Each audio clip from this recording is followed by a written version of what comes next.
Вынікі работы абласнога ўпраўлення за першае паўгоддзе падвялі сёння ў Гомелі.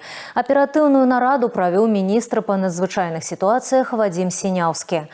У выніку баявой працы выратаваны і эвакуіраваны больш за 60 чалавек. Пры гэтым у рэгіёне зафіксаваны рост агульнай колькасці пажараў на 14,5%.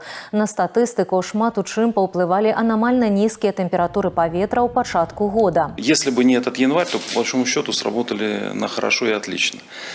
Но это не должно нас успокаивать, мы должны дальше двигаться и выполнять те поставленные задачи, которые сегодня определены поручениями президента. В первую очередь, нам необходимо до конца разобраться с местами массового пребывания людей, с общежитиями.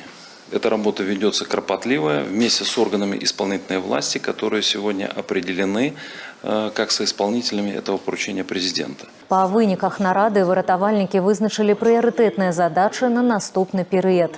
Галоўны упор трэба зрабіць на ўзмацненне прафілактычнай работы з насельніцтвам, каб знізіць колькасць узгаранняў і не дапусціць гібелі людзей.